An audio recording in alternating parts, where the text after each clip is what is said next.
ලක්තිව වැටිදා සංගමිත්තරනේ සිහිකර සිත් තුළ පෝතා අසිරේ උඳුවප් සිසිලෙන් සිරිපා වඳිමි. පින්සාර උඳුවප් පුරපසළොස්වක පෝදින ජය රූපවාහිනී බුද්ධානුභාවේන පෝතා සජීවී සදහම් විකාශයයි ඔබට sannivedanaya කරන්නේ.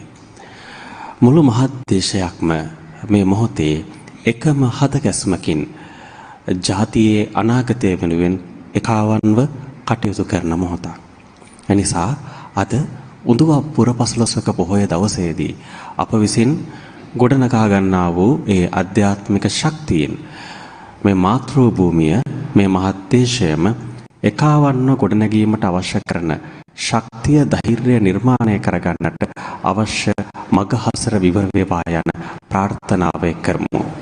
ඒ වගේම රුදුරු ව්‍යසනයෙන් අප අතරින් සදහටම සමුගත් සියලු දෙනාට අද දවසේ අප විසින් ඇති කරගන්නා වූ මේ පුණ්‍ය ශක්තියින් අනුමෝදන් වේවා යන ප්‍රාර්ථනාව ඇති කරගනිමු.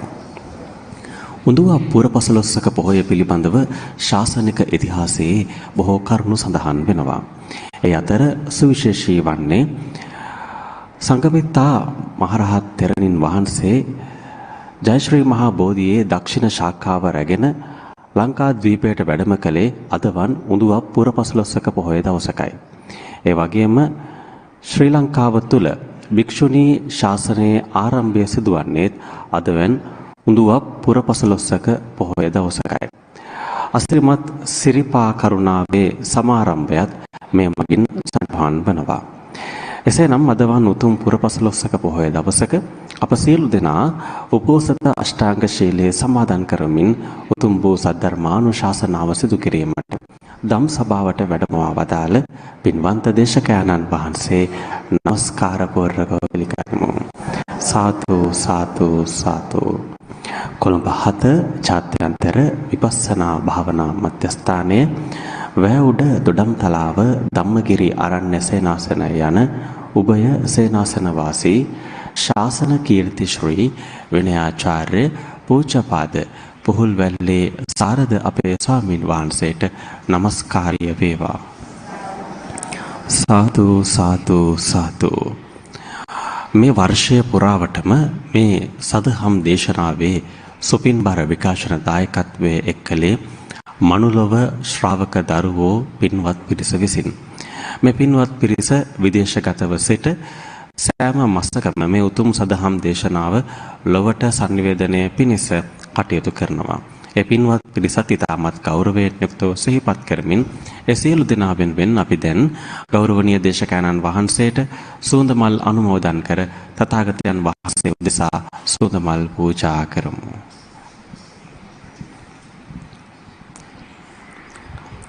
සාදු සාදු සාදු. දහත් වට්ටිය පිළිගන්වමින් ස්වාමින් වහන්සේට ධර්මානුශාසනාවට ආරාධනා කරමු. සාදු සාදු සාදු. සෑම සියලු දෙනාම උපෝසත අෂ්ටාංග ශීලයේ සමාදන් කරමින් සද්ධර්මානුශාසනාව සිදු කිරීමට ගෞරවනීය අපේ ස්වාමින් වහන්සේට নমස්කාර පූර්වකව ආරාධනා කරනවා. සියලු දෙනා එක්ව සිල් ඉල්ලීමේ වාක්‍ය සජ්ජායනා කරමු. සාදු සාදු සාදු. අවසරයි ස්වාමීන් වහන්සේ. ඕකාස ආම්බන්තේ තිසරණේන සද්දින් උපෝසත අට්ඨාංග සීලං ධම්මං යාචාමි අනුග්ගහං කତ୍වා සීලං දේතමේ බන්තේ අනුකම්පං උපාදාය ဒ ුතියම්පි ඕකාස ආම්බන්තේ තිසරණේන සද්දින් උපෝසත අට්ඨාංග සීලං ධම්මං යාචාමි අනුග්ගහං කତ୍වා සීලං දේතමේ බන්තේ අනුකම්පං උපාදාය තතියම්පි ඕකාස ආම්බන්තේ තිසරණේන සද්දින් උපෝසත අට්ඨාංග සීලං ධම්මං යාචාමි අනුග්ගහං කତ୍වා සීලං දේතමේ බන්තේ අනුකම්පං උපාදාය යමහං වදාමි පං වදේත. ආම බන්තේ. පින්නතුනි নমස්කාරය තුන් සැරයක් කියන්න.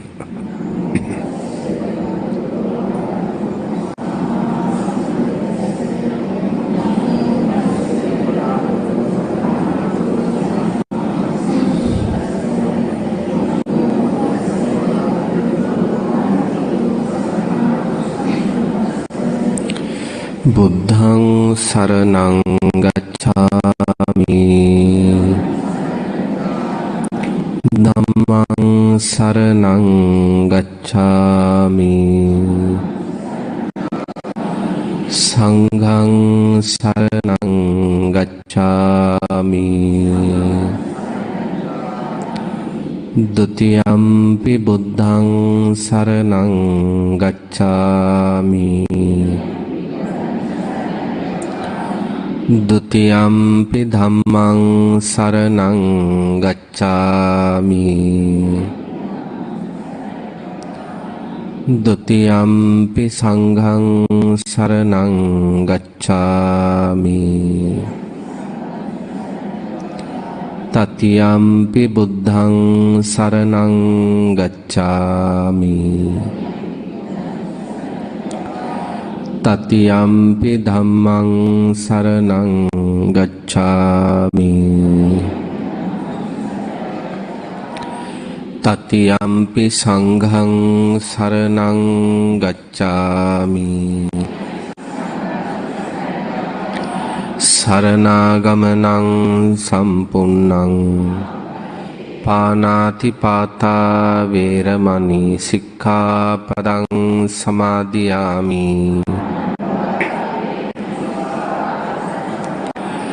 อดินนาดานาเวรมณีสิกขาปดังสมาธิยามิ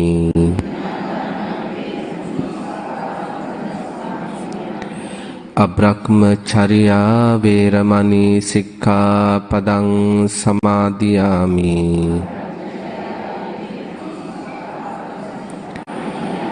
මුසාවාදා වේරමණී සික්ඛාපදං සමාදියාමි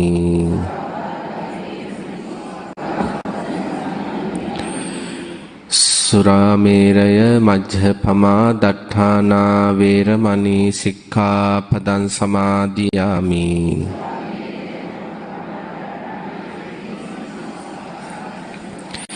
විකාල භෝජනා වේරමණී සික්ඛාපදං සමාදියාමි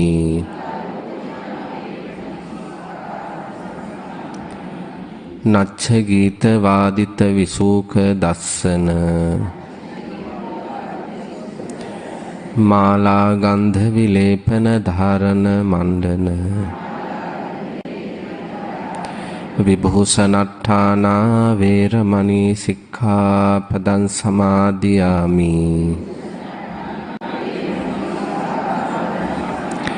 උච්චාසයන මහා සයනා වේරමණී සික්ඛාපදං සමාදියාමි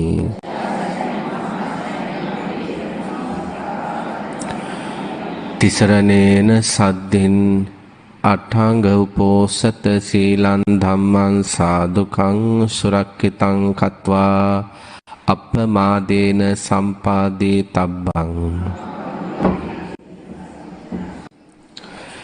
සමන්තා චක්කවාලේසු අත්‍රා ගච්ඡන්තු දේවතා සද්ධම්මං මුනි රාජස්ස සුනන්තු සග්ග මොක්ඛදං ධම්මස්සවන කාලෝ අයම් භදන්තා ධම්මස්සවන කාලෝ අයම් භදන්තා ධම්මස්සවන කාලෝ අයම් බදන්තා නමෝ තස්ස භගවතෝ අරහතෝ සම්මා සම්බුද්දස්ස නමෝ තස්ස භගවතෝ අරහතෝ සම්මා සම්බුද්දස්ස නමෝ තස්ස භගවතෝ අරහතෝ සම්මා සම්බුද්දස්ස තණ්හාය ජායති සෝකෝ තණ්හාය ජායති භයං තණ්හාය විප්පමුත්තස්ස නත්ති ශෝකෝ කුතෝ භයං තී.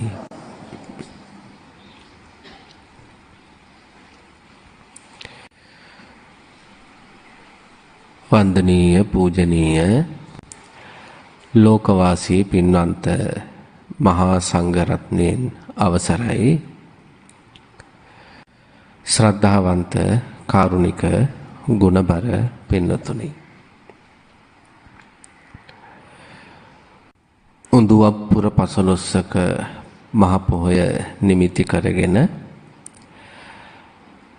සංවේගයට පත්ව සිටින අවස්ථාවක නමුත් තථාගත සම්මා සම්බුදුරජාණන් වහන්සේ කෙරෙහි තියෙන මහත් ශ්‍රද්ධාව පෙරටු කරගෙන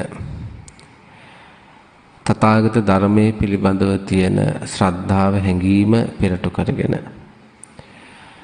ආර්ය මහා සංඝරත්නයේ පිළිබඳව තියෙන ශ්‍රද්ධාව හැඟීම පෙරටු කරගෙන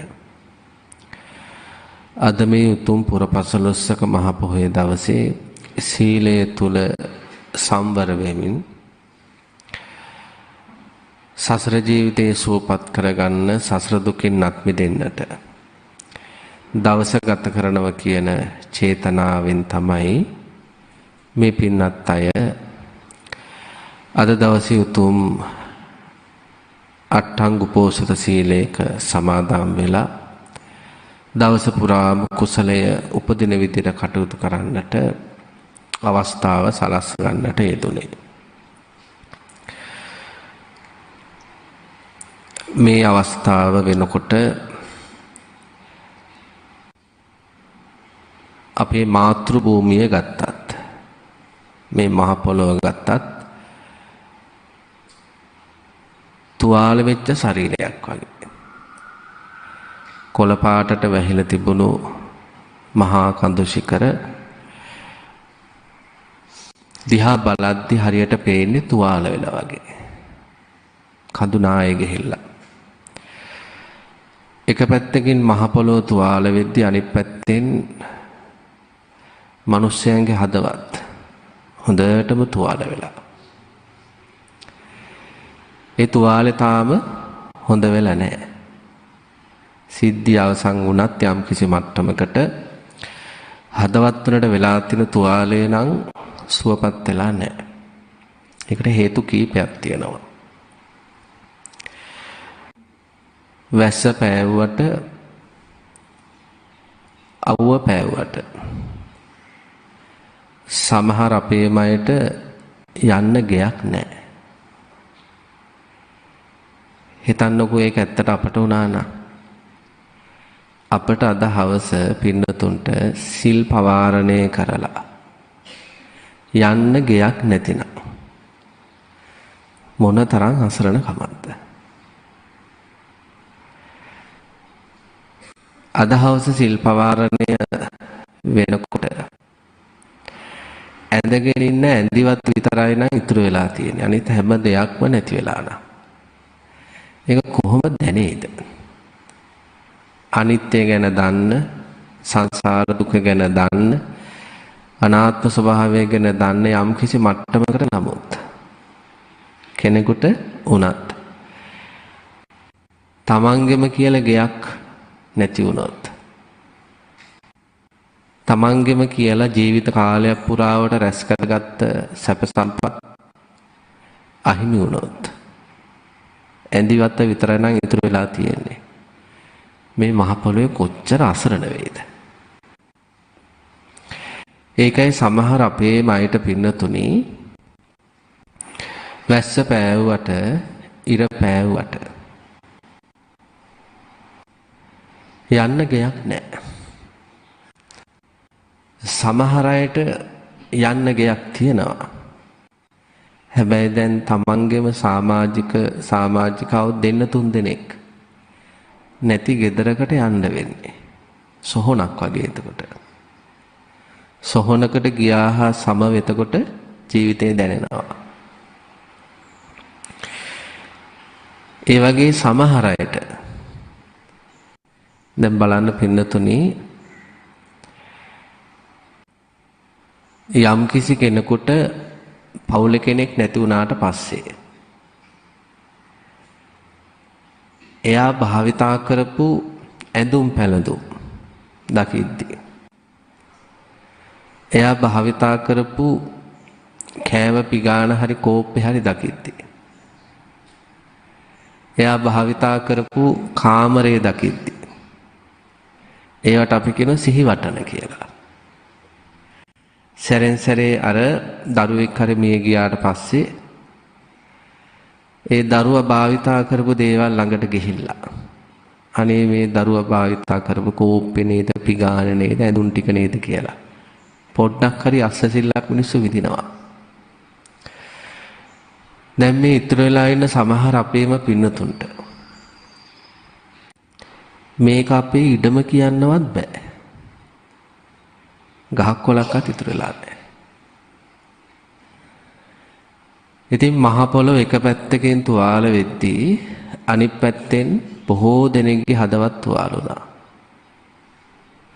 ඒව දකින අපේ හදවත තුවාල වුණාද නැද්ද? ඒ නිසා තමයි මුළු රටක් එකතු වෙලා මේ ආපදාවට පත් වෙච්ච අයට අසරණකමක් ඇති නොවෙන්න ශ්‍රමයෙන් හරි ධනයෙන් හරි මහා කැපකිරීමක් කරන්න. මේ පැත්ත ගම් වතුරට අහු වෙලා තියෙනවා කියලා දැනගන්නකොට දකුණු පළාතේ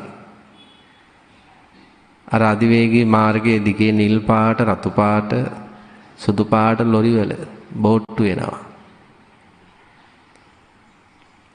එනවා විතරක් නෙවෙයි නන්නාඳුනන පළාත්වල නමුත් ඒ බෝට්ටු වල නැගලා නංගියේ එන්න නේ මල්ලියේ එන්න අම්මේ නගින්න පුතේ පරිස්සමින් දඟලන්න එපා පෙල්ලේ. නිකන් තමන්ගේ දරුවන්ට තමන්ගේ අම්මා තාත්තට විපතක් වුණා වගේ හැඟීමකින් ඒ මිනිස්සු කටයුතු කරනවා. ඒ වගේ පින්නතුනි හරීම ඛේදනීය අවස්ථාවක තමයි ගිය අවුරුද්දේ දෙසැම්බර් මාසයේ උදුවප්පුර පසළොස්වක මහ පොහොය වගේ නෙවෙයි මේ අවුරුද්දේ උදුවප්පුර පසළොස්වක පොහොයට අපි මුහුණ දෙන්නේ. යම් කිසි සංවේගාත්මක හැඟීමකින්. දැන් ඉතින් මේ සිද්ධිය දිහා එක එක විදියට බලනවා. හැබැයි අපිට එහෙම එක එක විදියට බලන්න බෑ. අපිට බලන්න වෙන්නේ තථාගත සම්මා සම්බුදු රජාණන් වහන්සේ දේශනා කළ ධර්මයට අනුකූලව. ඇයි මෙහෙම වෙන්නේ කියලා. ඉතින් බොහෝ අයට හිතෙන්න පුළුවන් විශේෂයෙන්ම ලොකුවට ධම්ම අවබෝධයක් නැති අයට පුදුමාකාර බරපතල පාපයක් කරලා තිබේ මේ මිනිස්සු. නේද? පස්වලට යට වෙලා ගියා. තැලිලා පොඩි වෙලා ගියා. තමන්ගේ සමීපතමයන්ට හොයාගන්නවත් බැරි විදියට තමන්ගේ ජීවිතේ මහ පොළොවසේ හැංගිලා ගියා. මේ මිනිස්සු මොන පාපයක් කරන්න ඇද්ද කියලා බොහෝ අයට දැනෙන්නේ නැති. ධර්මයේ තුල ලොකු හික්මීමක් නැති අයට. නමුත් අපේ පිනතුන් දන්නවා බුදුරජාණන් වහන්සේ දේශනා කළ තියෙනවා මරණය සිදු වෙන්න බලපාන කාරණා 4ක්. කර්මක්ෂය මරණය. ආයුක්ෂය මරණය. උභයක්ෂය මරණය. උපච්ඡේදක මරණය. පහනක් තියෙනවා පහනේ තෙල් ඉවර වෙලා දැල්ල නිවිල යන්න පුළුවන්. වැටිය ඉවර වෙලා දැල්ල නිවිල යන්න පුළුවන්. වැටියයි තෙලුයි දෙකම එකටම ඉවර වෙලා නිවිල යන්නත් පුළුවන්. වෙනත් උපද්‍රවයක් නිසා කුරුමිනියෙක් ඇවිල්ලා දැල්ල වදිනවා. ලොකු හුළඟකට පහන් දැල්ල අහු වෙනවා. එහෙමත් නිවිල යන්න පුළුවන්. තෙල් ඉවර වෙලා නිවෙන්න පුළුවන්, නැත්නම් වැටිය ඉවර වෙලා නිවෙන්න පුළුවන්, නැත්නම් වැටියයි තෙලුයි දෙකම එකට ඉවර වෙලා නිවෙන්න පුළුවන්, නැතිනම් වෙනත් උපද්‍රවයක් නිසා. තෙලුත් තියෙනවා, වැටියක් තියෙනවා. හැබැයි කිසියම් උපද්‍රවයක් නිසා දැල්ල නිවිලා යන්න පුළුවන්. කර්මක්ෂය මරණය කියලා කියන්නේ යම් කිසි කෙනෙක් යම් කිසි කාලයක් ජීවත් වෙන්නට හේතු වෙන කර්ම ශක්තියක් අරගෙන ඇවිල්ලා. ඒ කර්ම ශක්තිය අවසන් වෙනකොට මරණයටපත් වෙන්න පුළුවන්. ඒකට කර්මක්ෂය කියලා. දැන් ආසවක්ඛය කියලා කියන්නේ කෙලෙස් ඡය කිරීම කියන එක. ඒ වගේ කර්මක්ෂය කියන්නේ අර කර්ම ශක්තිය ඡය වෙලා යනවා. එතකොට මැරෙනවා. හරියට වැටියක් තියෙද්දි මේ වැටිය තියෙද්දි තෙල් ඉවර වෙලා නිවිල ගියා වගේ. ඊළඟට කියනවා ආයුක්ෂය මරණය.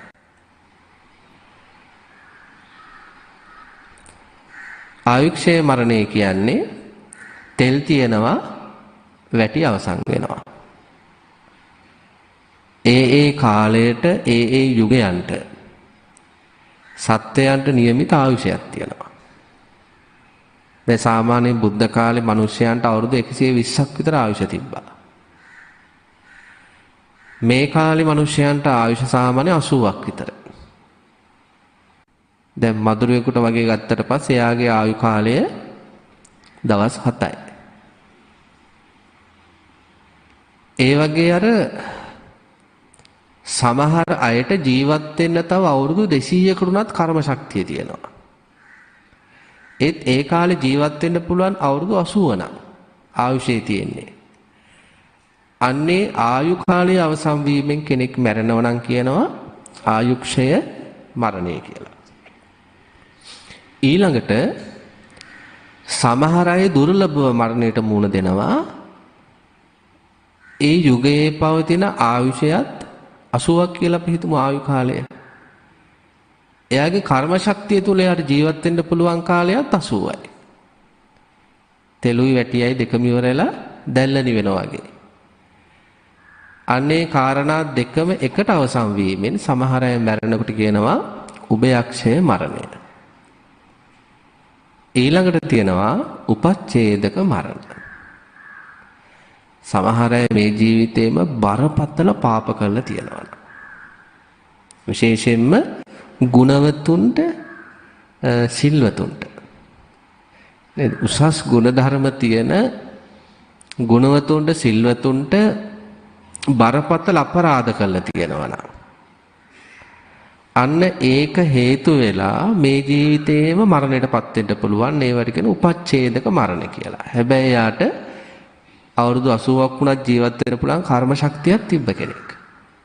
හැබැයි 60න් මැරෙනවා අර ගුණයෙන් උසස් කෙනෙකුට බරපතල අපරාධයක් කරපු නිසා. දැන් බුදුරජාණන් වහන්සේ කාලේ හිටපු ශාක්‍ය වංශිකයෝ කියන්නේ බොහෝමයක් ධර්මය අවබෝධ කරපු බුද්ධ ශ්‍රාවකයෝ. හැබැයි මේ ශාක්‍ය වංශිකයන් ඝාතනය කරපු විදූඩම රජතුමා සහ ඝාතනයට සම්බන්ධ වෙච්ච පිරිස පැය 24ක් යන්න කලින් මොකද වෙන්නේ? ස්වාභාවික විපතකින් මරණයටපත් වෙනවා. බලන්න සිල්වතුන්ට ගුණවතුන්ට බරපතල හානි කරාම ජීවත් වෙන තව අවුරුදු 20ක් 30ක් 40ක් 50ක් කර්ම ශක්තිය තිබ්බත් අඩු වයසින් මැරෙනවා. උපච්ඡේදක මරණ.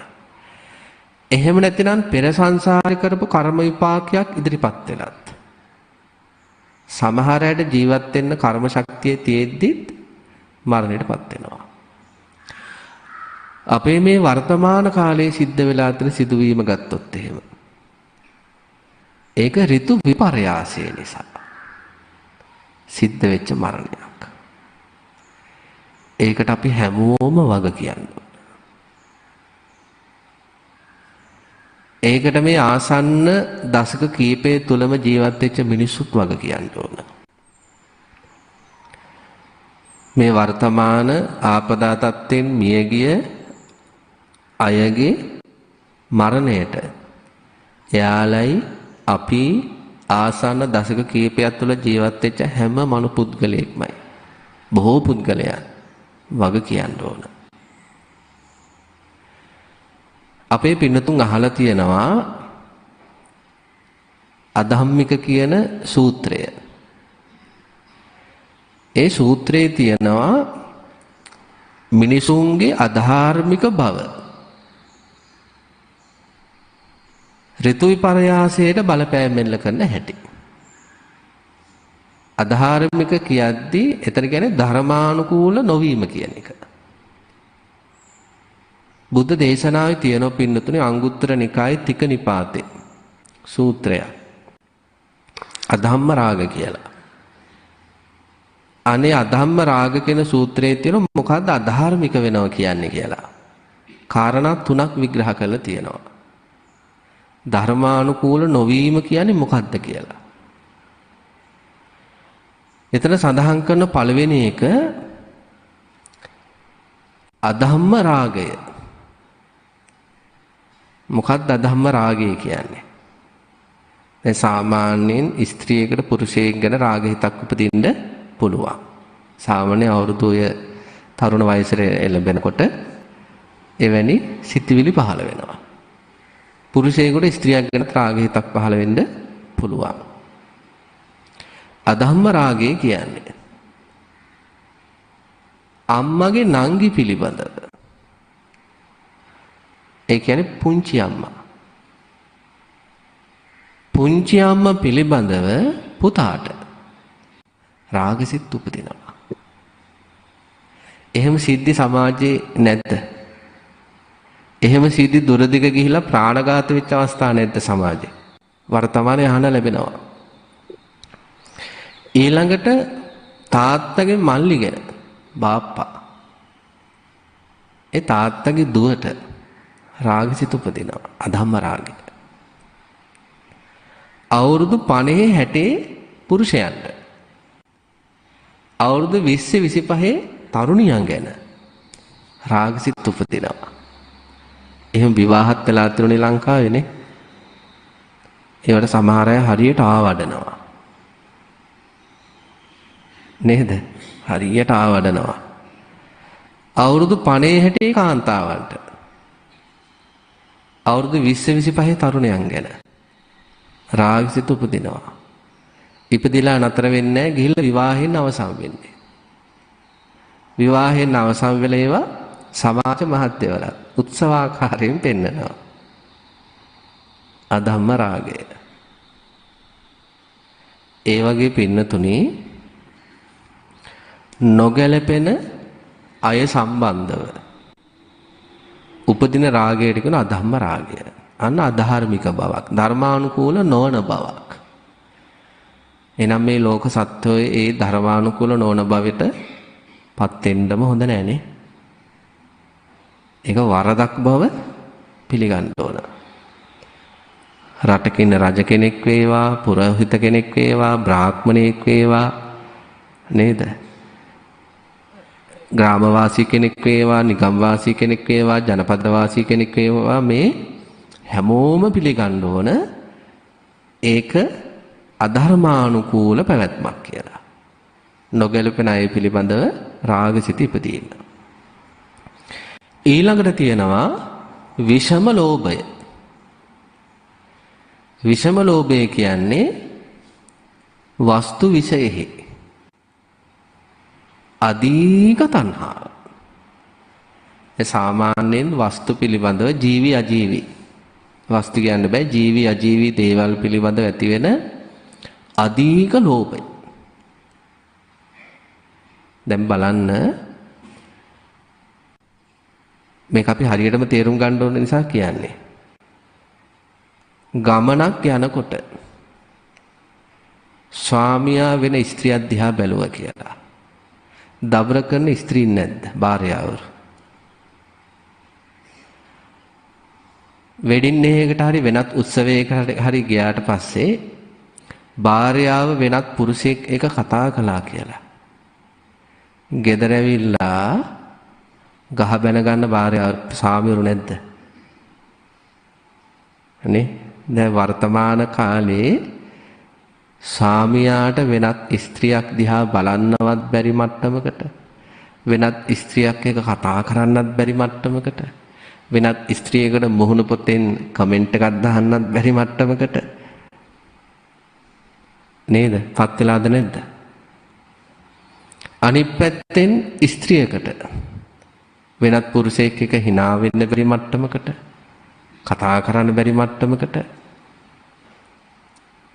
මුහුණ පොතේ අදහසක් ප්‍රකාශ කර ගන්න බැරි මට්ටමකට. ඒ කියන්නේ පුරුෂයා ස්ත්‍රිය හිර කරලා, ස්ත්‍රිය පුරුෂයා හිර කරලා. ඇයි මෙහෙම ජීවත් වෙන්නේ? අධික මොකද තියෙන්නේ? බැඳීම. ඒකට කියන විෂම ලෝභය කියලා. ඒ කියන්නේ දැන් බලන්න ඕක පුංචි කාලෙට ගියොත් එහෙම සමහර දරුවෝ ඉන්නවා තමන්ගේ සෙල්ලම් බඩුවලට අධිකව බැඳිලා ඉන්නවා. සමහර දරුවන්ට සෙල්ලම් බඩු ගැන බැඳීම තියෙනවා.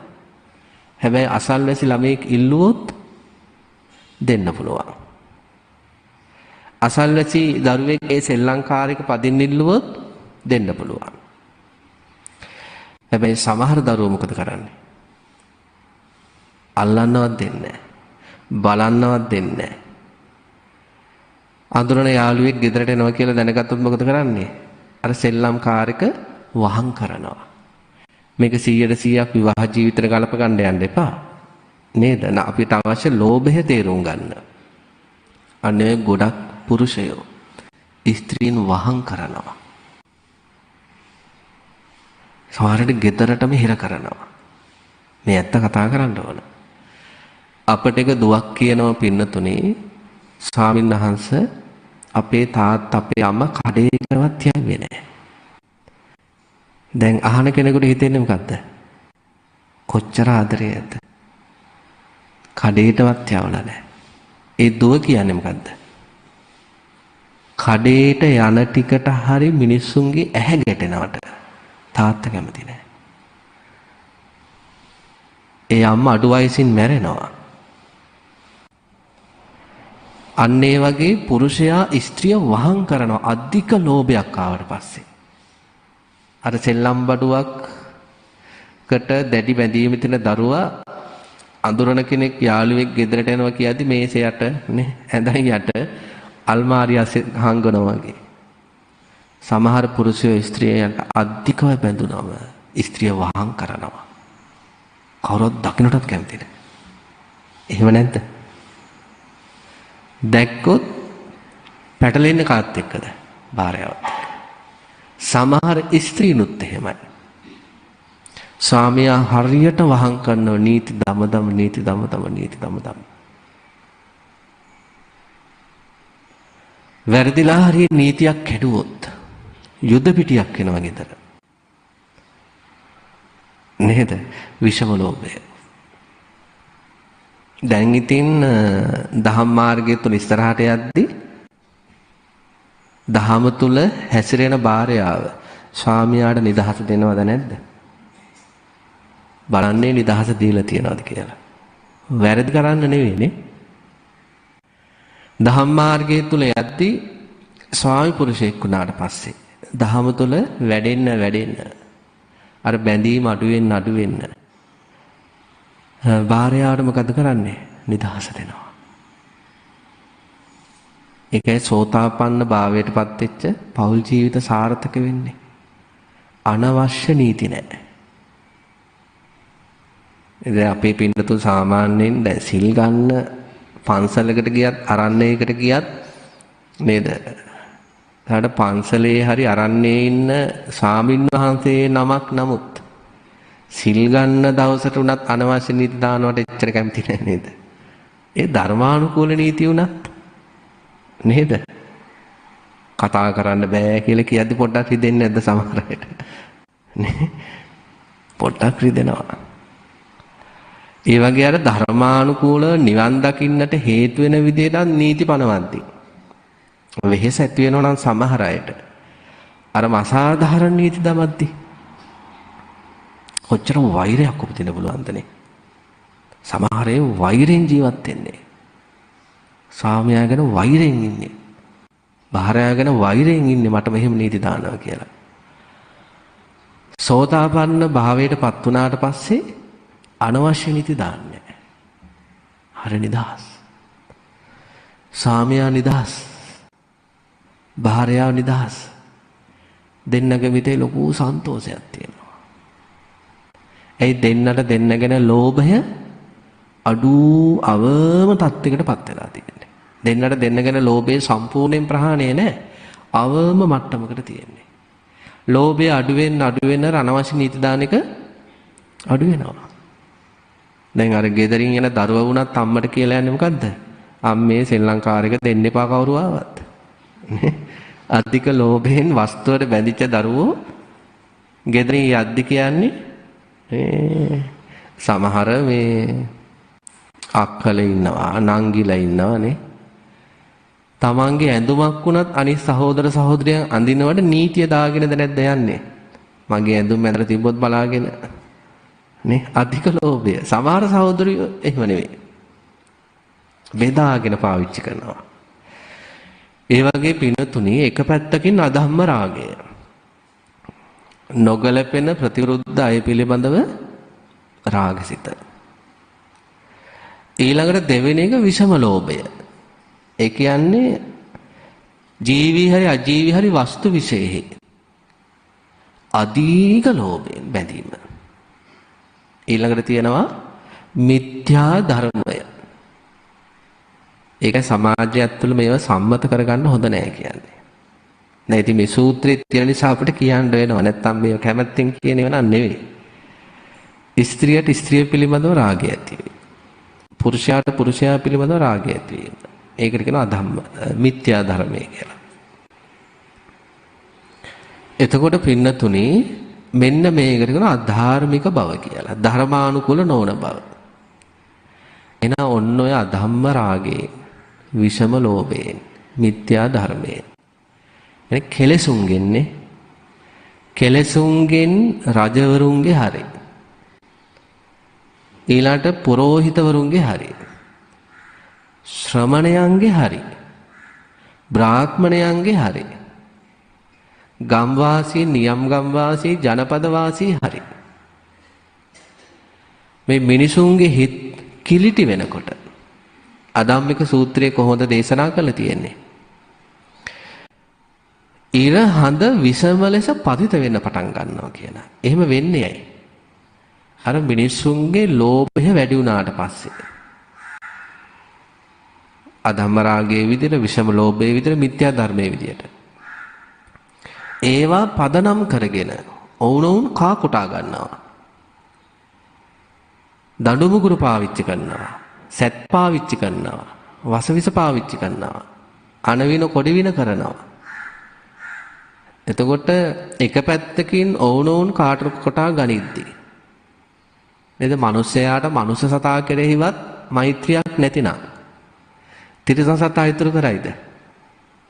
නේ මේ ලෝකෙ ගත්තට පස්සේ එහෙම සත්ත්ව ඝාතනය කියන එක දවසකට දිව පිනවන්න විතරක් කෝටි ගාණක් සත්තු මරනවා.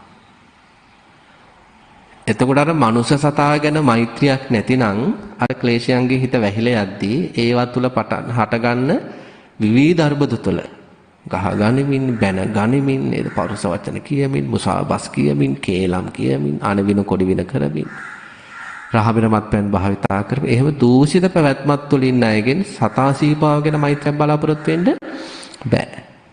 ගහකොළ ගැන මහ පොළොව ගැන ඉතින් මහා ලොකු දෙයක් ඕනේ නැහැ. දැන් මේ ගෙවල් දොරවල් වල තිබ්බ කර්මාන්ත ශාලාවල තිබ්බ විවිධ උපකරණ ෆ්‍රිජ් විදුලි පංකා ගහගෙන ගියා. දැන් කට්ටිය මොකද කරන්නේ? අයිතිකාරයන්ට ගිහිල්ලා දෙනවද? මේ ළඟදී අපි දැක්ක පින්නතුනේ අර මහා සැඩ පහරේ ගහගෙන ගියපු ඔය කොටන් කෑලි ඊළඟට ඔය එකේ කුණු ගොඩවල් ඒ වනිකාර පාසි තට්ටුවක් වගේ දැන් ගොඩ ගැහිලා. ඕක උඩ ඇවිද ඇවිද ගිහිල්ලා අර ගහගෙන යන බූලියක් හදිනවා. දෙන්නේ අර පාසි තට්ටුව වගේම අර ආපුවර නේද දර කොටන් එක එක දේවල් කුණු ගොඩවල් ගොඩ ගැහිලා දැන් පාසි තට්ටුව වගේ අර නේද හෙල්ලි තියෙන ඕකුඩ අටිය ගහ ගහ දෙන්නෙන් ගිහිල්ලා අර ගහගෙන යන නිල් පාට බූලියක් හදිනවා බැරල් එක. ඉතින් අර එක මහත්තයෙක් කර කියලා තියෙනවා එතුමාගේ අර කර්මාන්ත ශාලාවේ තිබ්බ ඔක්කොම උපකරණ ගහගෙන ගිහිලා ලක්ෂ ගාණක් ඒක. සමහර මිනිස්සු ඒ වෛද්‍ය කරගෙන ගිහිල්ලා ඉල්ලුවට පස්සේ සල්ලි වලට දීලා තියෙන ආපහු. ඉතින් හිතන්න මේ එක පැත්තක අපේ නේ ගුණ යහපත් මිනිස්සු අර බඩගින්න නිවෙන්න නේ ගෙවල් දොරවල් හදාගන්න පෑන පොතපත දෙන්න කරුණාවෙන් කටයුතු කරද්දී තවත් විශාල පිරිසක් ඉන්නවනේ. ඔය කඩුවැල පැත්තේ සමහර අය කාමතුලා කියලා දැනගත්ත ගමන් කෙකිල ඇස්ති කරගන්නවලු. ගහගෙන පොල් අදින්න. පොල් ගොඩවල් දැන් ඊට කඩම් වල තියදී ගහගෙන යනවනේ. කෙකිල ඇස්ති කරගන්නවා. ගම් වතුර කාලයට. අන්සතු දේ තමා සතු කර ගැනීම. ක්ලේශයක් නේ. ඉතින් අන්නේ වගේ පින්නතුණි මේ ව්‍යසනයේ තුල වුණා. සහනාදාර ගසා කන්නේ නැද්ද? ඔන්න දැන් ටික ටික ආරංචි වෙනවා. ගෙවල් වලට අදිනවා, පවුල් වලට වැඩි ප්‍රතිනවා නේද?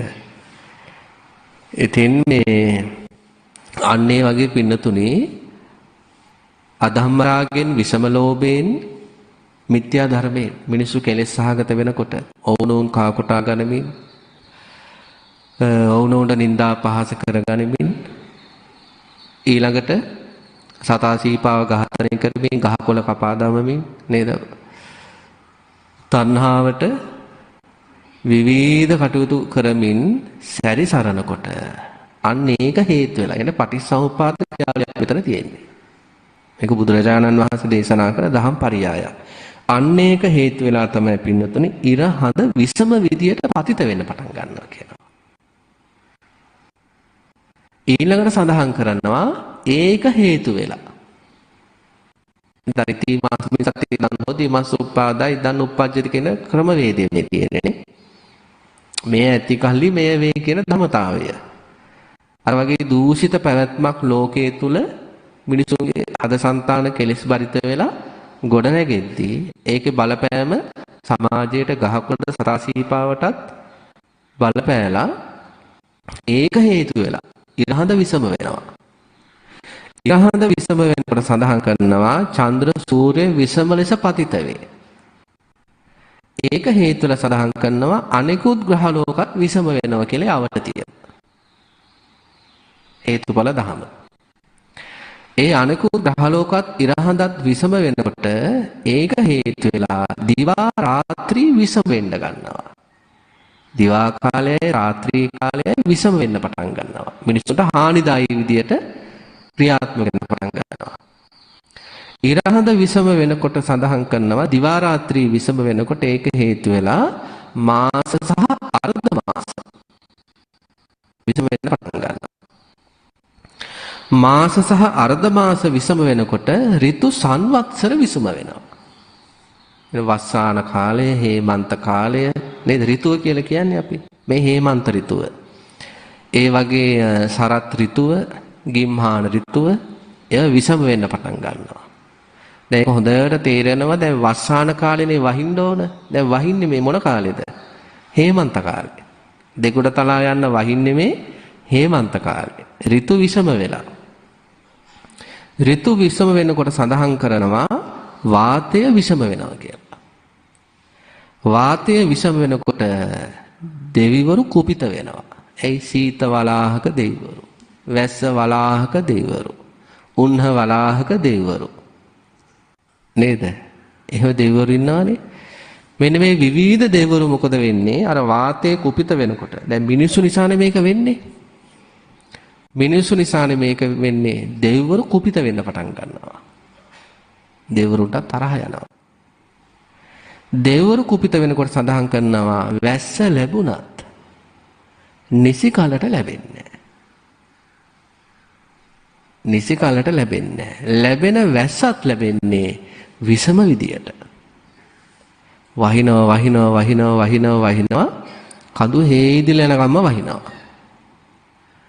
එතකොට අන්නේ කාරණා පදනම් කරගෙන අධම්මික සූත්‍රයේ සඳහන් කරනවා ජනගහණය අඩු වෙනවා කියලා. මිනිස්සු මැරෙනවා. ඒක බ්‍රාහ්මණෙක් බුදුරජාණන් වහන්සේගෙන් ගිහිල්ලා අහන ප්‍රශ්නයක් මේ මහා සාර කියන බ්‍රාහ්මණයා. ඇයි මේ මිනිස්සු මේ ලෝකේ දැන් අඩු වෙන්නේ කියලා. එතින් අන්නේ වෙලාවට බුදුරජාණන් වහන්සේ මේ උත්තරේ දෙන්නේ මිනිසුන්ගේම දූෂිත මානසිකත්වයන් නිසා කෙලෙස් බරිත ස්වභාවය වැඩි වෙන්න මිනිසුන්ටම ස්වාභාවිකපත් හේතු වෙලා ජීවිතය හිමෙන්න හේතු වෙනවා කියලා. පින්නතුනි බුද්ධ දේශනාවේ තියෙනවා ජාතක පාළියේ මහා කන්හ කියලා ජාතකයක්. ඔන්න ඕක තමයි දැන් අපිටත් වෙන්න ඕනේ කියලා අපි හිතනවා. ඒ මහා කන්න ජාතකයේ තියෙන්නේ කාශ්‍යප බුද්ධ ශාසනය. පිරිහිලා යනකොට මිනිස්සුන්ගේ හිතවල මේ ලක්ෂණ ටික පහළ වෙන්න ගත්තා. එතන සඳහන් වෙන්නේ ශ්‍රමණයන්ගේ, බ්‍රාහ්මණයන්ගේ, උපාසකයන්ගේ, උපාසිකාවන්ගේ ඔක්කොගේම මේ ජීවිතවල පහළ වෙනවා අධම්ම රාගය, මිත්‍යා ධර්මය, විසම ලෝභය. ඒ ජාතක කතාවේ සඳහන් වෙනවා භික්ෂූන් වහන්සේලා දරුවෝ ඉන්න භික්ෂුන් වහන්සේලා වලපත් වෙනවා. මෙහෙණින් වහන්සේලා දරුවෝ ඉන්න මෙහෙණින් වහන්සේලා වලපත් වෙනවා.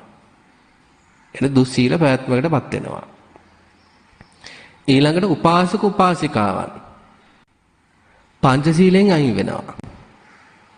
මේ ශාසනයේ මේ කාශ්‍යප සම්මා සම්බුද්ධ ශාසනයේ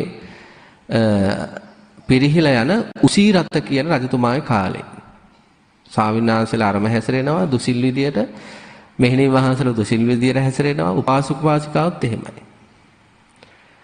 ඉතින් මෙන්න මේ වෙලාවේ අපේ මහබෝසතාණන් වහන්සේ මේ කාශ්‍යප බුද්ධ කාලේ වෙච්ච එක තමයි සක්දෙවිඳු වෙලා ඉඳලා තියෙන්නේ. මහබෝසතාණන් වහන්සේ කල්පනා කරනවා මේ දැන් මේ මිනිස්සු මේ බුද්ධ ශාසනයත් අවභාවිතා කරමින් බොහෝ පාපයන් කරමින් හැසිරෙනවා. මේ මිනිස්සු මේකෙන් ගලව ගන්න මම මොකද්ද කරන්න ඕන? මහබෝසතාණන් වහන්සේ කල්පනා කරනවා. ඊගෙන සක්දෙවිඳු කල්පනා කළ මාතලීට එන්න කියනවා. මාතලීට කියනවා අශ්වයෙක් තරම්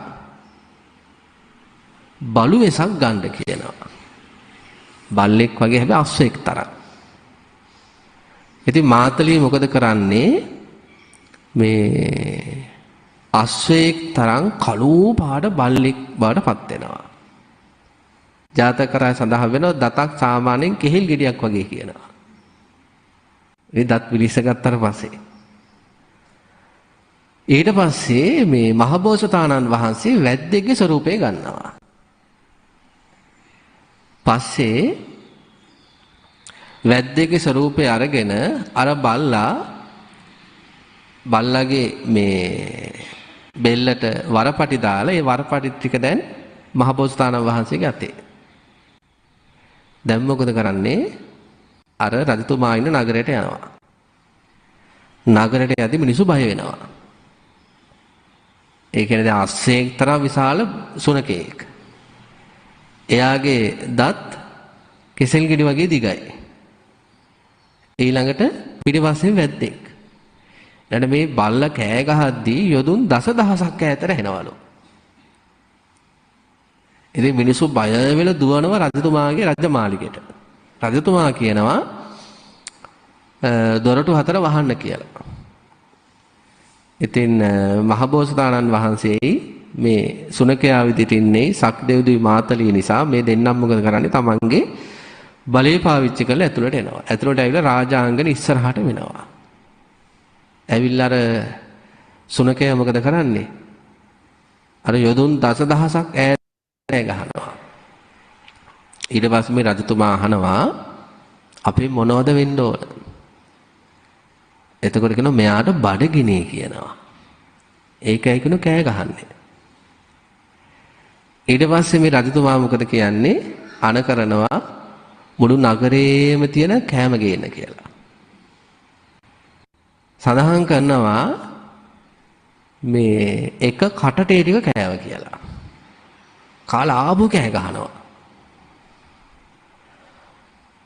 ඊට පස්සේ අහනවා ඇයි දැන් කෑ ගහන්නේ? ඒත් බඩගිනි කියනවා. එතකොට කරන්නේ අස්සයන්ටයි අලින්ටයි දෙන්න තියෙන කෑම ගෙනත් දානවා. ඒකත් එක කටට කනවා. ඒත් කෑ ගහනවා අපහු. ඊට පස්සේ අහනවා මේ ඇයි තාම කෑ ගහන්නේ? මෙයාට ඕව දුන්නට බඩ පිරෙන්නේ නැහැ කියනවා. එහෙනම් මෙයාට මොනවද අහන්න ඕන? කියනවා මෙයාගේ කුස පිරෙන්නේ දුස්සීල විදියට ඉන්න පැවිද්දෝ අනුභව කරොත් කියනවා. දුස්සීල විදියට ඉන්න භික්ෂුණීන් අනුභව කළොත් කියන මෙයාගේ කුසගින්න පිරෙන්නේ. දැන් මේකට ඇවිල්ලා තියෙන්නේ. හාමුදුරුවන්ගේ ඇඟෙන් හීන්දාඩි දානවා. මේක නිකන් සජීවීව හිතුවොත් නේ.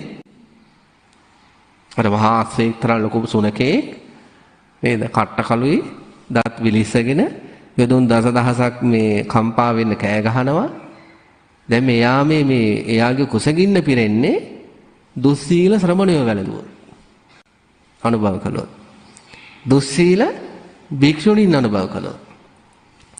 දුස්සීල උපාසිකාව අනුභව කළොත්.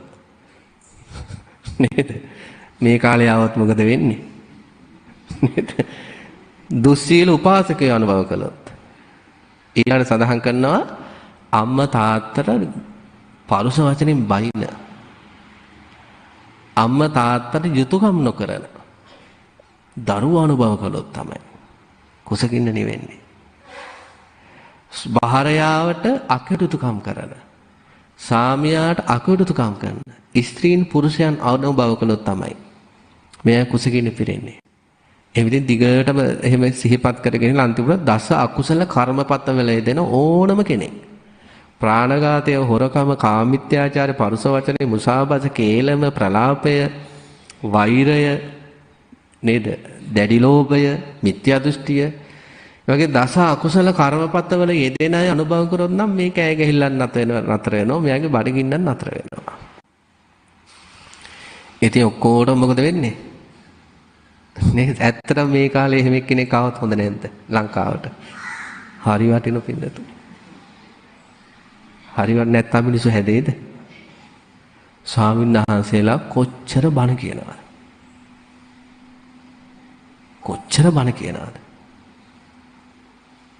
channel කීයක බණ කියනවද? ගුවන්විදුලි නාලිකා කීයක බණ කියනවද? වසාන කාලෙට ධර්ම දේශනා 50 60 මාලා විදියට බණ කියනවා. විනාඩි 5 බණක් තියෙනවා. විනාඩි 2 බණක් තියෙනවා. විනාඩියේ බණක් තියෙනවා.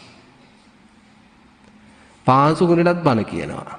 දානට 7 දවසේ දානටත් බණ කියනවා. අවුරුද්දේ දානටත් බණ කියනවා. හිටුවම් පන්සලේ ලොකු හාමුදුරුවෝ ගෙවල් වල අය ගෙන්නලත් බණ කියනවා. ඔහොම ඉන්න එපා කියලා. නේද? ඒ දුසීලකම් වෙලාවකට ධර්මයේ දන්න අයත් එහෙමද නැද්ද? ගහ ගන්නවා. පරිසම්පාදේ දන්න කට්ටිය. ගහ ගන්නවා. පටිසම්පාදේ දන්න කට්ටිය. බැන ගන්නවා පරුස වචනෙන්. සත්තුන්ගේ නම් කියලා, විසම වචන කියලා, තාතෝ කියලා. පටිසම්පාදේ අවිජ්ජා පත්‍ය සංඛාර දන්න කට්ටිය. නේද? අම්මට බයිනවා, තාත්තට බයිනවා, වැඩිමහල් සහෝදර සහෝදරයට බයිනවා. ඊර්ෂ්‍යා කරනවා. ධර්මය නොදන්න අයද දන්න අයද? එහෙනම් නොදන්න අය අපේ රටේ මෙහෙම වෙච්ච එක අහන්නත් දෙයක්ද? ලෝකෙටම වෙලාද නැද්ද මේක? කෙලෙස් ගති වැඩි වෙන්න දස අකුසල කර්මපත වැඩි වෙන්න සතා සීපාවල දයාවක් කරුණාවක් නැති වෙනකොට දහකට සුබදාවට අපේ අර මහින්ද හාමුදුරන්ගේ කවියක කියනවා දුහවිල්ලටත් ආදරය කරන්න කියලා. දුහවිල්ලටත් ආදරය කරන්න කියනවා. පොඩ්ඩක් හිතන්නේ වචනේ. මහින්ද හාමුදුරන්ගේ ගාථා පෙළක තියෙනවට ගාථා මතක නැහැ. ඒ කාලේ ඉගෙන ගත්ත මතකයි හැබැයි දුහවිල්ලටවත් වෛර කරන්න එපා කියනවා. බලන්න කොච්චර ඈතකට අරගෙන ගිහිල්ලාද කියලා. එතකොට මහ පොළොවට සතාසීපාරු සබාදහමට පවා නේද ආදරෙන් ඉස්සර මිනිස්සු ගහක් කපද්දි ගහක් හිටවනවා. ගහකින් පොත්තක් ගත්තොත් ඒ ගහේ පොත්ත ගලවපු තැනට මොකද කරන්නේ? බේත් කරනවා. නේද? කොච්චර කරුණාවන්තද ඒ කාලේ මිනිස්සු. එතෙන් මේ දැන් වෙලා තියෙන්නේ මිනිස්සුන්ගේ හදවත් දූෂණය වෙන්න සබාදහම ගැනවත් කිසියම්ම හැඟීමක් නැහැ. තමන්ගේ බඩ වඩා ගන්න කැලෑ කප හරි නේද? කටයුතු කරනවා. ඒකේ ආදීන අපි විඳිනවා. ඔන්න දැන් කට්ටියකට ගියා ඒක බලපෑවා.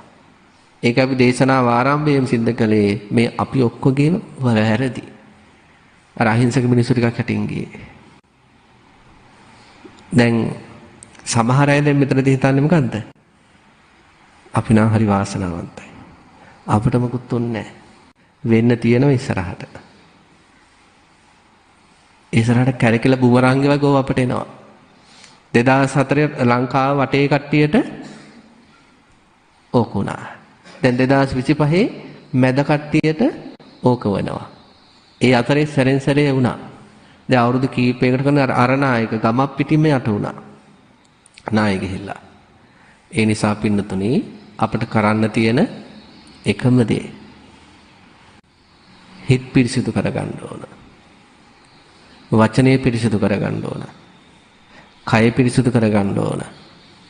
කුරා කුහුඹුවාගේ ඉඳලා පෙනෙන නොපෙනෙන සතුන්ටත් බුදුරජාණන් වහන්සේ කරණීයමෙත සූත්‍රයේ දේශනා කළානේ මෛත්‍රී කරන්න. අම්මට තාත්තට හොඳට සලකන්න. පවුල් වල වැඩිමහල් සහෝදර සහෝදරයන්ට ගරු කරන්න. බාල සහෝදර සහෝදරයන්ට කරුණාවෙන් කටයුතු කරන්න. ස්වාමියාට නිදහස දෙන්න. භාර්යාවට නිදහස දෙන්න. මේ ගහකොළට ආදරය කරන්න. නේද? දුහවිල්ලක් ගැනවත් වෛරයක් ඇති කරගන්න එපා. හිත හොඳ වෙනකොට ක්‍රමානුකූලව මොකද වෙන්නේ? එහෙම තමයි සූත්‍රයේ තියෙන්නේ. මිනිස්සු ධර්මානුකූල වෙනකොට සඳහන් කරනවා හේතුඵල ධම තමයි කියනවා. ඉර හඳේ තියෙන විසම ගති අඩු වෙලා යනවා. සෞම්‍ය වෙනවා. ඉර හඳ සෞම්‍ය වෙනකොට සඳහන් කරනවා ඒ ඉර හඳ අවරි තියෙන අනිකුත් තාරකාත් සෞම්‍ය වෙනවා. ඒ හැම දෙයක්ම සෞම්‍ය වෙනකොට සඳහන් කරනවා දිවා රාත්‍රී සෞම්‍ය වෙනවා. මිනිස්සුන්ට හිත කරයි.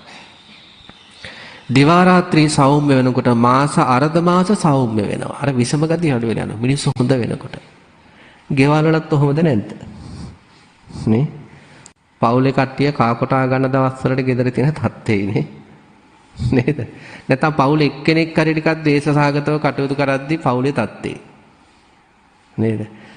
එයා ගොඩාක් හොඳ වෙනකොට පවුලේ කට්ටිය ගොඩක් හොඳ වෙනකොට ගෙදර තත්ත්වේ. නේද? ලෝකයේ කුඩා තැනක් තමයි අපේ ගෙදර පුංචි ලෝකයේ තන. පුංචි ලෝකෙත් එහෙමද නැද්දනේ? හිත හොඳ වෙනකොට ගෙදර හැම දෙයක්ම නේද? බඩු මුට්ටු ටික පාර රැකෙනවද නැද්ද? නේද? ඉතින් මේ අන්නේ වගේ තමයි පින්නතුනේ අපේ හිත හොඳ වෙන ලෝක සත්‍යයන්ගේ අන්තිමට මාස අර්ධ මාස ඍතු සංවත්සර නේද? වාතය සෞම්‍ය වෙනවා. දෙවියන්ටත් මිනිස්සු ගැන මොකක්ද ඇති වෙන්නේ? දෙවියන්ටත් මිනිස්සු ගැන ඇති වෙනවා මෛත්‍රිය. ඊළඟට වහින වැස්ස හරියටම වහිනවා.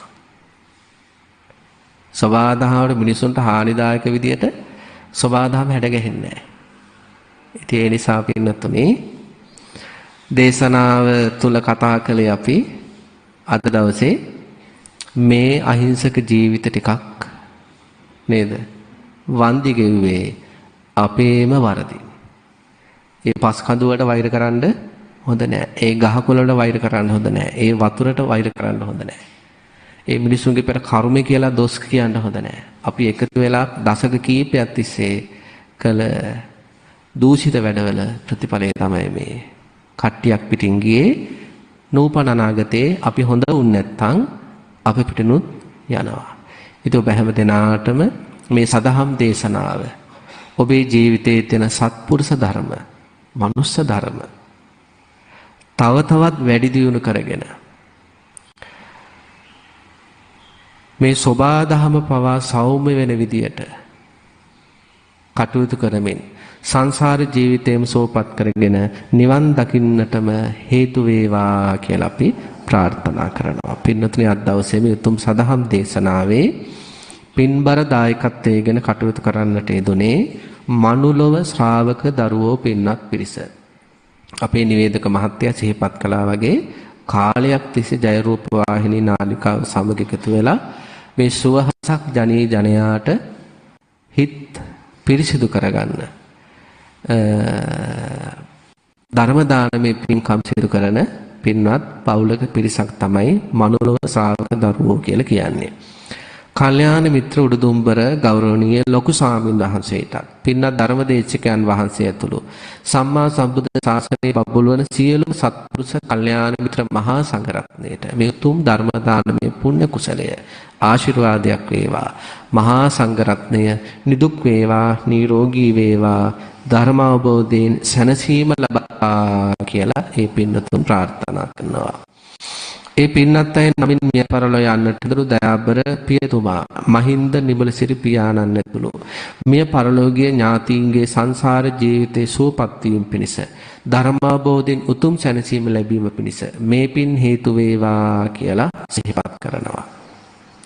සුජීවත්ව වාසය කරන උභයවර්ධන හේරත් පියාණන්ටත් ඒ වගේම රාණී හේරත් මෑණියන්ටත් ශ්‍රියාණී ශාන්තිලතා මෑණියන්ටත් කැතරින්ද සිල්ලා මෑණියන්ටත් ලෙස්ද සිල්ලා පියාණන්ටත් නිලන්ති රත්නායක මෑණියන්ටත් පවුල්වල සුජීවත්ව වාසය කරන සියලුම දෙනාටත් මේ දක්වා ජීවිතයේ මුණ ගැසුණු සියලු ගුරු මාපියවරුන්ටත් මේ උතුම් ශ්‍රී සද්ධර්මයේ ශ්‍රවණය කරන පින්නන්ත ඔබ හැම දෙනාටත් ලක්වාසී ලෝවාසී සියලු දෙනාටත් මේ උතුම් පින්කමේ ආනිසංස බලයෙන් නිරුක් නිරෝගී සුවපත් භාවය ලැබේවා. සසර වසනාතුරාවට සත්පුරුෂ ආශ්‍රම ලැබේවා. උතුම් ධර්ම අවබෝධයෙන් සසර දුකින්වත් මිදී නිවන් දකින්න හේතු වාසනා වේවා කියලා ප්‍රාර්ථනා කරනවා. සම්මා සම්බුද්ධ ශාසනයේ පැවැත්මට පින්වත් ඔබ හැම දෙනාගේම සංසාරික යහපැවැත්මට මේ උතුම් ධර්ම දානමේ පින්කම සිදු කර ගන්නට යෙදුණු ඒ මනුලොව ශ්‍රාවක දරුවෝ සුපින්නත් හැම දෙනාටමත් බුද්ධ ආදී රත්නත්‍රි උතුම් ආශිර්වාදයෙන් මේ උතුම් පින්කම ආනිසංස බලයෙන් සසර වසනාතුරාවට බොහෝ උසස් ගුණ ධර්ම ඇති සත්පුරුෂ ශාස්ත්‍ර ලැබෙන්නටත් සාපිපාසාවක් නිසාවත් කිසියම් අසරණ කමක් ඇති නොවේ. සුවසේ ධම්මග වඩාගෙන නිවන් දකින්නම මේ පින් මේ කුසල් හේතු වාසනා වේවා කියලා ප්‍රාර්ථනා කරමු. ආපදා තත්ත්වයෙන් මිය පරලොව ගිය ඒ අහිංසක ජීවිතවලට සසර ජීවිතේ සුවපත් කරගන්නම මේ පින් අයිති අනුමෝදන් වේවා කියලා ප්‍රාර්ථනා කරමු. ආපදා තත්ත්වයට පත් වෙලා සිටින කුඩාම දරුවාගේ සිට වැඩිහිටියා දක්වා සෑම දෙනාටම මේ ව්‍යසනකාරී තත්ත්වයෙන් ඉක්මනින්ම අත්මිදලා පෙරසේම යහපත් විදියට වැඩ කටයුතු කරගෙන ජීවිත ගමන සරි කරගන්නට මේ මහා පුණ්‍ය ශක්තිය ඒ හැම දෙනාටම යෝධ ශක්තියක් වේවා, සියලු දුක් නැති වේවා කියලා ප්‍රාර්ථනා කරමු. ආකාසට්ඨා ච බුම්මට්ඨා දේවානාගා මහිද්దికා පුඤ්ඤන්තං අනුමෝදිත්වා චිරන් රක්칸තු ශාසනං. ආකාසට්ඨා ච බුම්මට්ඨා දේවානාගා මහිද්దికා පුඤ්ඤන්තං අනුමෝදිත්වා චිරන් රක්칸තු දේශනං. ආකාසට්ඨා ච බුම්මට්ඨා දේවානාගා මහිද්దికා පුඤ්ඤන්තං අනුමෝදිත්වා චිරන් රක්칸තු මං පරන්ති. සාදු සාදු සාදු.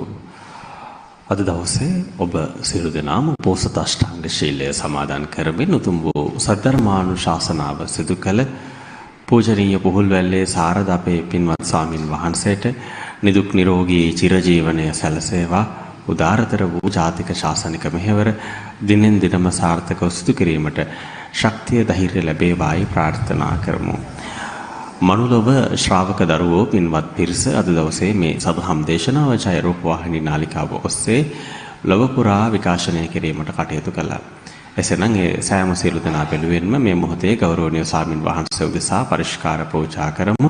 සියලු දෙනාම සාදු සිතින් අනුමෝදනා වෙමු. සාදු සාදු සාදු.